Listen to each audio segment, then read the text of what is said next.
The Toronto Regional Real Estate Board just released their Market Watch numbers for February. These numbers give an overall indication of the health of the Toronto real estate market as reported through the MLS. This is a segment of my channel that I've been wanting to add on to for a while. I think it's a really important segment to talk about. And this is also the first time that I'm going to be speaking purely off the cuff, completely unscripted. Generally, I try to tell a story through my videos. However, I think that being able to produce video more quickly, completely unscripted, just with some speaking notes, will help me get stuff onto my channel quicker and be able to provide you with more value-added content. So please be patient with me on this video. It's probably not going to be as polished as I would like for it to be. But if you click subscribe, click the like button, and stick with me for the rest of the year, I promise I'll get better and be able to provide you with more value-added content. Now, February tends to be a really important month in Toronto real estate. It really sets up what to expect for the rest of the spring market. February tends to have the most number of active buyers and the fewest number of active listings. And that's just because most buyers don't really get into the spring market until after March break, especially upsizers, folks with kids, things like that. March and April tend to be the most active times of year, but February will give you an indication on what to expect in those months. And this past February on the ground, I was seeing things to feel a bit more anemic. I was seeing a range of activity, some homes getting multiple offers, 10, 15 offers, and selling at very good prices. And on the other hand, I'd also seen homes sell on multiple offers and sell very slightly above list price, maybe $10,000 above or just slightly more. So these numbers are really going to give you an idea of what's happening out there. So these year-over-year numbers are for everything that's recorded in the Toronto Regional Real Estate Board. This includes both 905 going into Niagara, Waterloo, if listings appeared on the Toronto Real Estate Board in those regions, and of course the 416. Now, to start off, these year-over-year numbers are going to look very drastic, and we're comparing basically the peak of February 2022 compared with where we are today. February 2022 was really the peak of what happened last year, and things started to trend slightly down in March 2022. So these are going to be the most extreme numbers of where we were at the peak compared to where we are now. Sales are down 47% from February 2022. We saw only 4,783. Generally, this time of year, we're seeing around 8,000 to 10,000 sales.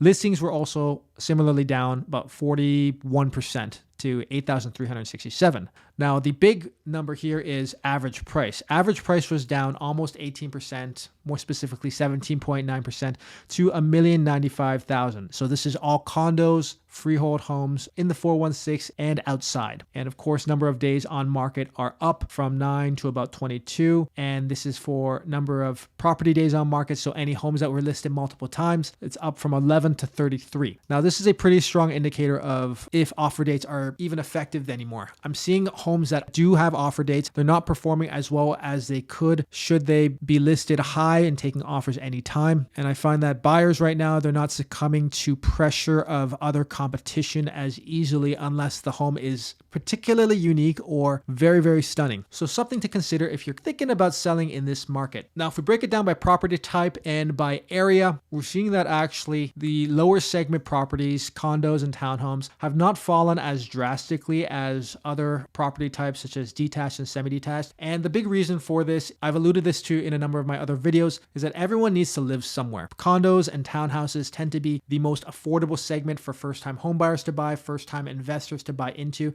So they're actually seeing the smallest drop in prices because they have the largest buyer pool. And even if, say, 25-30% of the buyer pool has exited, there still is a large enough buyer pool in there to be able to help prop up those values. Now, semi-detached and detached homes, semis have performed not quite as well as townhouses, but aren't doing as badly. And a big reason for this is there is still a large segment of upsizers going from their first condo, apartment, or townhouse into the freehold market. Semi-detached tends to be one of the most desirable sets of properties out there because you can still find semi-detached in the sub $1 or $1.1 million price range. And I know that the average price range here is 1.28, but this does include all semis in the 416. So even in those in more affluent areas, more established areas such as Midtown, downtown Toronto, of course. And of course, detached homes have fallen the most because this has been the market that has seen the most significant number of buyers exit out. Now, 905 prices have not performed quite as well. And a big reason for that is 905 saw such rapid appreciation over the pandemic from 2020 to about 2022. And so it's natural for it to see the most drastic reduction as interest rates have risen. Condo apartments have seen the lowest drop at 12.4%. Everyone needs to live somewhere, and this is the most accessible property property for all buyers. Now, what's interesting here, I just want to point out, you see this really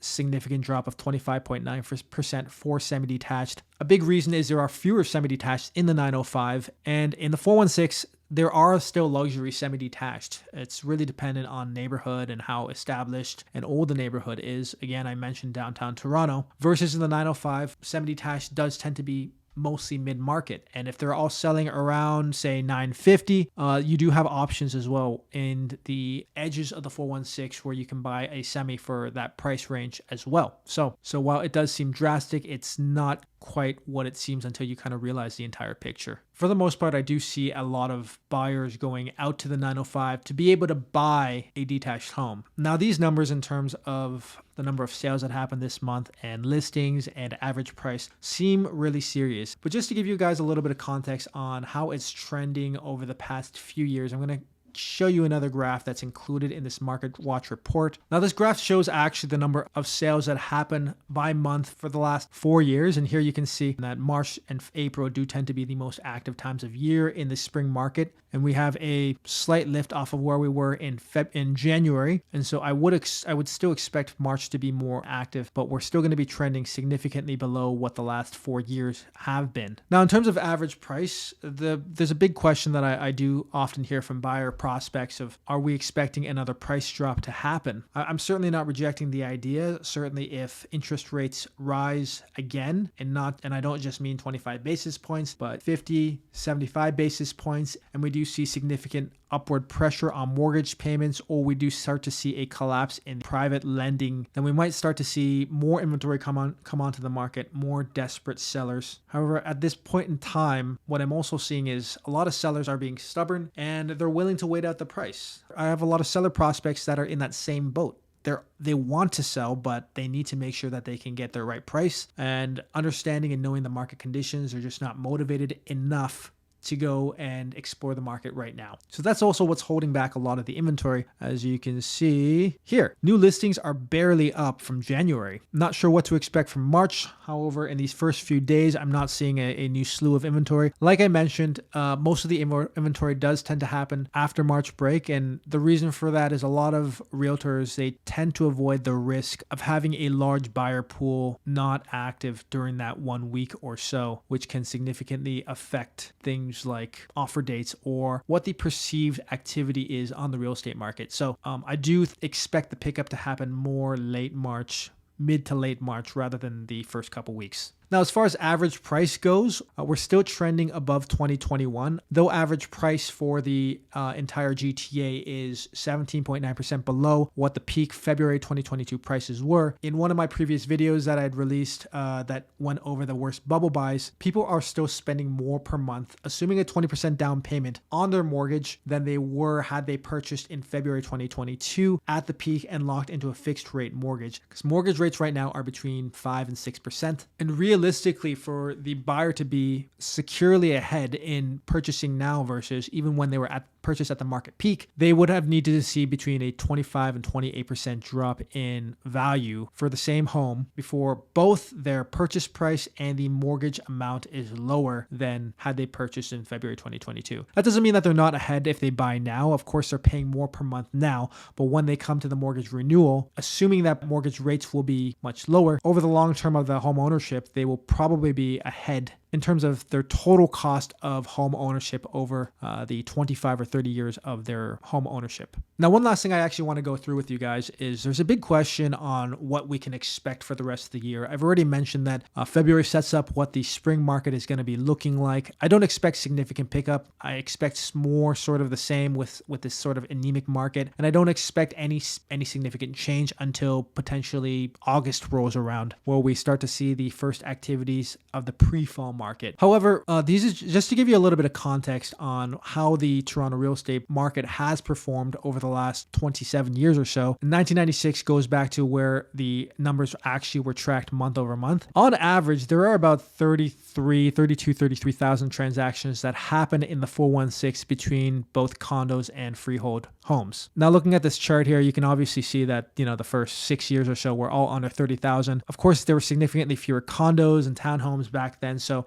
you would expect fewer residential transactions. And the city was just smaller. I mean, there just weren't as many residents as there are today. Weren't as many rental units either. However, 2022 saw about just a hair under 28,000 transactions. That was actually the lowest number of total annual transactions in the 416 in the last 20 years, going all the way back to 2001. I expect the numbers to probably end up being similar to what they were in 2022, between 25 and 28,000 transactions. So will this be like this for the rest of the year? I'm not going to reject completely that it's not a possibility. Certainly if we do see a high number of mortgage defaults or a raise in interest rates as the Bank of Canada sees inflation not being tamed. But I do know, especially with the prospects that I speak to, that people do need to move and life tends to just move on. So at some point in time, they just end up acting in their own best interest rather than waiting out the market, because as much as real estate is an asset, it is also a home. So if it's no longer serving the function that it needs, then it's time to move on before looking too closely at the numbers. So that's it for my market update. I hope you guys found this video helpful.